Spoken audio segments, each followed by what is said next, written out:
지금부터는 인벤터 시뮬레이션 선형 정적 해석에 대해서 제가 설명을 좀 드리도록 하겠습니다.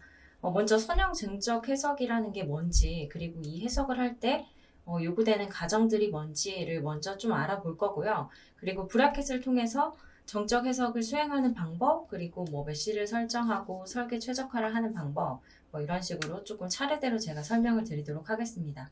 우리가 선형 정적 해석이라는 말을 진짜 굉장히 많이 듣죠. 유한요소 해석 얘기를 할 때 가장 많이 듣는 게 선형 정적 해석이라는 말인데요. 선형 정적 해석이라는 거는 모든 해석의 기본이 되는 해석입니다. 우리가 응력 해석이라고도 부르고요.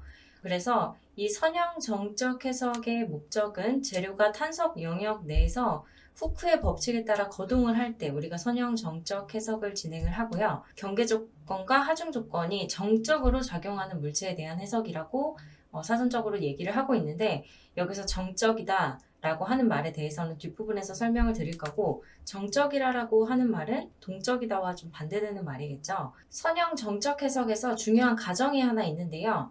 마지막 항목에 변형에 의한 강성의 변화는 무시될 수 있을 만큼의 미소 변형을 발생한다 라고 가정이 되어 있는데, 이 부분에 대해서 제가 앞쪽에서 SS 곡선에 대해서 설명을 드렸잖아요.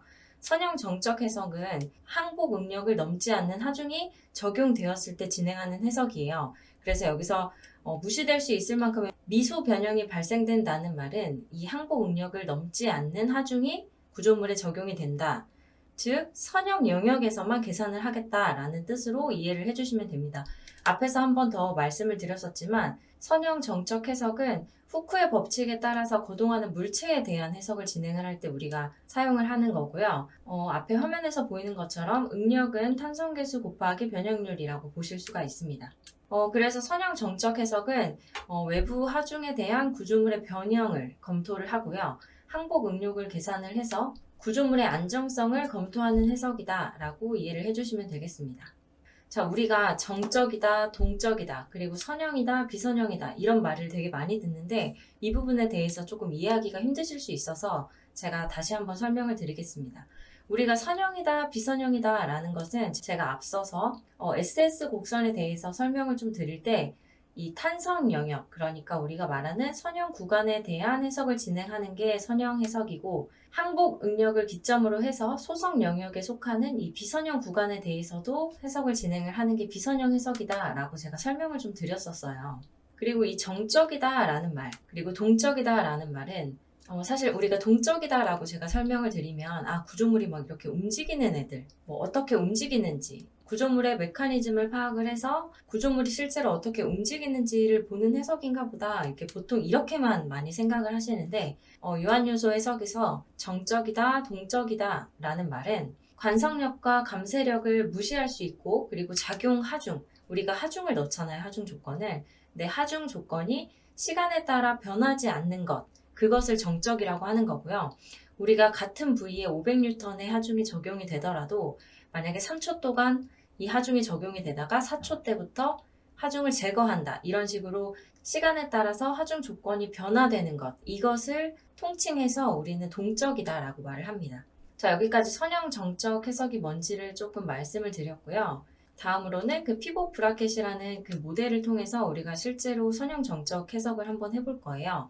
이 모델에 적용되는 가정은 변이가 작다. 앞에서 말씀드렸던 것처럼 미소 변이가 발생한다 라는 게 첫 번째.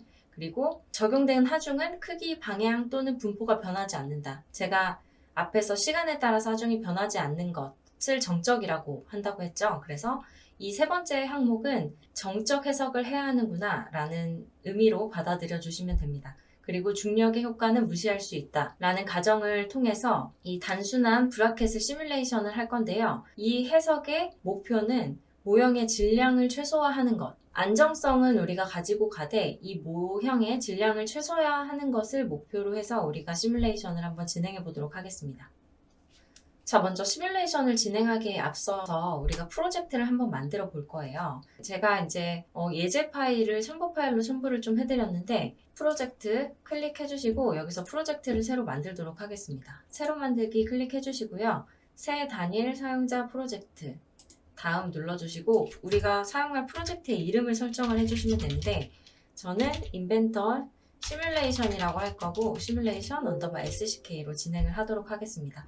그리고 제가 제공해드린 예제 파일을 프로젝트 작업 공간 폴더로 제가 설정을 할 거예요. 그래서 폴더 찾아보기 눌러주시고 배포해드린 예제 파일이 들어있는 폴더 선택을 해주시고 확인을 눌러주세요. 이 상태에서 마침을 누르고 우리는 이번에 컨텐츠 센터나 그리고 조립을 진행할 게 아니기 때문에 제가 별도로 라이브러리 구성 항목이나 이런 작업 공간의 폴더 옵션 같은 거 건드리지 않겠습니다. 자, 이 상태로 진행을 할 거고 종료를 눌러 주실 거고요. 그리고 이제 우리가 해석을 진행을 해야 할 모델을 열어봐야겠죠. 열기 아이콘 클릭을 해주시고요. 여기서 피보 브라켓이라는 항목을 열어보도록 하겠습니다. 자, 이렇게 모델을 다 여셨으면 우리가 환경 탭에서 그리고 시작 패널에 보시면 맨 왼쪽에 응력 해석이라는 아이콘을 확인하실 수가 있고요. 이 아이콘 클릭을 하시면 시뮬레이션 환경으로 넘어가실 수가 있습니다. 저는 교육을 준비하면서 이미 정적 해석을 한번 진행을 했기 때문에 왼쪽 트리에서 확인이 되고요. 만약에 새로 여신 분들은 아마 아무것도 안 보이실 거예요. 이 상태에서 학습 작성 클릭을 해주시고요. 우리는 선형 정적 해석을 진행을 할 거기 때문에 선형 정적 해석이다 라고 하고 어떤 모델에 대한 해석인지 구분을 좀 하기 위해서 저는 언더바 브라켓이라고 새 학습의 이름을 정해주도록 하겠습니다. 그리고 정적 해석을 진행을 할 거기 때문에 정적 해석 체크를 해주시고요.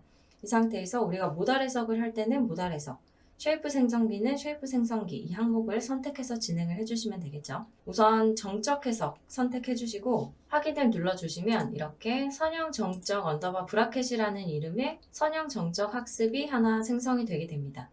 자, 제가 앞에서 설명드린 것처럼 왼쪽에서부터 오른쪽으로 진행을 조금 해볼 거예요. 제일 먼저 우리가 해야 할 게 이 브라켓의 재질을 지정을 해줘야겠죠. 그래서 재질을 지정을 할 때는 재질 패널에서 지정 아이콘 클릭을 해주셔도 되고요. 모형 트리에서 재질 항목 마우스 오른쪽 버튼 클릭을 하시고 재질 지정이라는 항목을 클릭을 해주셔도 됩니다. 재질을 지정을 해줄 건데요. 원래 캐드 데이터에 재질이 없기 때문에 여기서 바꿔주시는 게 아니라 재지정 재질로 재질을 바꿔주셔야 돼요.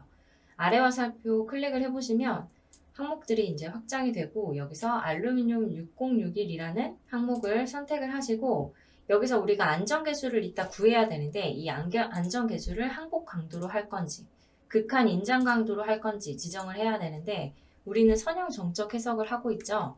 애초에 항복 응력이 넘는 하중에 대해서는 해석을 진행을 하지 않을 거예요. 그러니까 선형 정적 해석에서는 항복 강도가 넘는 하중에 대해서 시뮬레이션 한 결과는 사실 믿을 수 없는 결과입니다. 선형 해석 자체가 항복 하중까지의 해석을 진행하는 해석이기 때문이죠. 그래서 안전 개수는 항복 강도로 지정을 해놓고 시뮬레이션을 진행하도록 하겠습니다. 그래서 확인 눌러주시고요. 그럼 재질에 알루미늄 6061이라는 항목이 들어간 걸 보실 수가 있어요. 자, 저는 해석을 진행을 할 때 이 원통 안쪽 면을 고정을 시켜놓고 오른쪽에 있는 제가 지금 클릭한 이 면에 하중을 집어 넣을 건데요. 그래서 차례차례 지정을 해보도록 하겠습니다. 먼저 원통 안쪽 면을 고정시킬 거기 때문에 구속 조건 패널에서 고정됨 아이콘 클릭을 해주시고 여기서 고정시킬 위치를 찍어주시면 돼요. 그래서 원통 안쪽 면은 우리가 고정이 되어 있다라고 가정을 할 거거든요. 그래서 원통 안쪽 면 클릭해주시고 확인 눌러주시고요. 그러면 모델에 이렇게 고정이 되어 있다는 고정 항목 표시를 확인하실 수가 있습니다. 자, 힘 아이콘 클릭을 해주시면 어느 위치에 몇 뉴턴만큼의 하중을 부여를 할 거냐 라는 이런 힘을 지정할 수 있는 메뉴창이 뜨고요. 이 상태에서 우리가 하중을 적용할 면을 클릭을 해줄게요.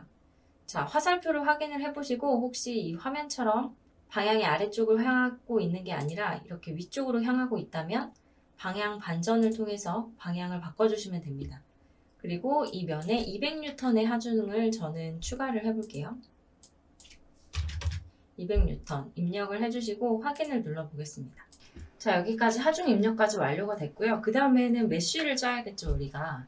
그래서 메쉬를 짜볼 건데 메쉬 패널에서 메쉬 뷰를 누르면 이 모델의 메쉬가 어떻게 짜질지 이렇게 미리 보기를 할 수 있고요. 지금 우리가 봐도 메쉬가 굉장히 크게 짜졌죠. 그래서 별로 좋은 메쉬는 아닌 것 같은데 메쉬를 어떻게 조절을 하고 어떻게 메쉬를 어떻게 세부적으로 조절할 수 있는지에 대해서는 제가 뒤에서 다시 설명을 드릴 거고요. 이번에는 전반적인 워크플로우를 좀 보여드리기 위해서 이 상태에서 시뮬레이트를 바로 돌려보도록 하겠습니다. 자, 시뮬레이트 아이콘 클릭을 하면 이렇게 시뮬레이트라는 메뉴창이 하나 뜨는 걸 보실 수가 있고, 지금 현재 우리 하나의 학습만 실행이 될 거기 때문에 이 상태에서 바로 실행 눌러주시면 이렇게 선형 정적 해석이 실행되는 걸 보실 수가 있어요. 결과값이 굉장히 빨리 나왔죠. 모델이 원체 작기도 했고 우리가 메쉬를 조금 크게 나눴기 때문에 좀 결과값이 빨리 나왔고요. 결과를 한번 살펴볼게요. 우선 우리가 시뮬레이트가 완료가 되게 되면 왼쪽 모형 트리에서 결과를 확인하실 수가 있어요.